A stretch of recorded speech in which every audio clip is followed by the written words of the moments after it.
श्री स्वामी समर्थ. जय जय स्वामी समर्थ.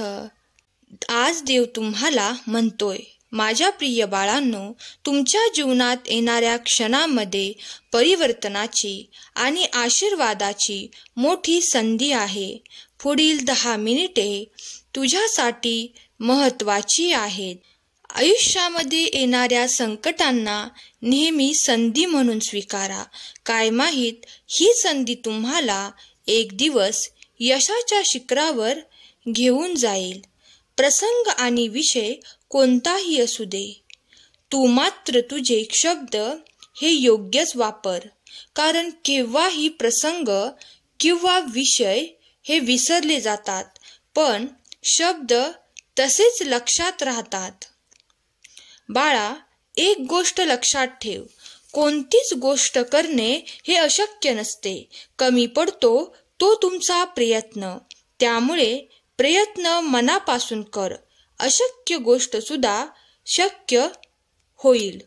भावना कळायला मन लागतं, वेदना कळायला जाणीव लागते, देव कळायला श्रद्धा लागते, माणूस कळायला माणुसकी लागते, चांगलं कळायला सुंदर विचार लागतात, भरपूर जगायला पैसा नाही तर आयुष्य लागते.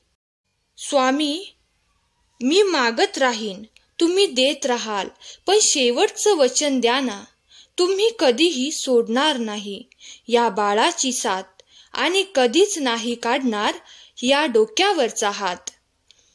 भिवू नकोस, मी सदैव तुझ्या पाठीशी आहे. मताशी सहमत असाल तर श्री स्वामी समर्थ टाईप करा. स्वामी म्हणतात, आता तुमच्या आयुष्यात किती चांगल्या गोष्टी येणार आहेत याची तुम्हाला जाणीव आहे का? तुम्ही अजूनही पूर्ण आयुष्यातील सर्वोत्तम दिवस जगला नाहीत. तुमच्या आयुष्यात कितीही संकटे आली तरी थंड रहा आणि माझ्यावर विश्वास ठेवा. जीवनात वेळ कशीही असो, वाईट किंवा चांगली, ती नक्कीच बदलते. तुम्ही प्रगतीच्या अगदी जवळ आहात. तुम्हाला तुमच्या वाटेवर असलेल्या आशीर्वादांची कल्पना नाही. तुमची वर्तमान वास्तविकता पाहता जादूवर विश्वास ठेवा, चमत्कारांवर विश्वास ठेवा आणि तसे होईल यासाठी स्वामींकडे प्रार्थना करा. आशीर्वाद प्राप्त करून घेण्यासाठी कमेंटमध्ये स्वामी आई, मी तुझं बाळ आहे असं टाईप करा. खूप लवकर तुम्हाला हवे ते सर्व मिळेल. हे ऐकताच तुमचे स्वप्नातील जीवन वास्तव बनेल. किती चांगल्या गोष्टी येत आहेत याची जाणीव आहे का? देवाला ठाऊक आहे की तुम्ही एखाद्या गोष्टीत किती संयम ठेवला आहे. आणि माझ्यावर विश्वास ठेवा, तुमच्या संयमाचा प्रत्येक क्षण पुरस्कृत होईल.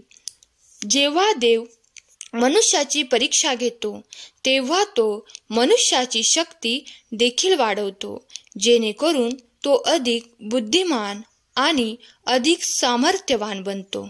आजचा हा संदेश शेवटपर्यंत ऐकल्याबद्दल धन्यवाद. श्री स्वामी समर्थ.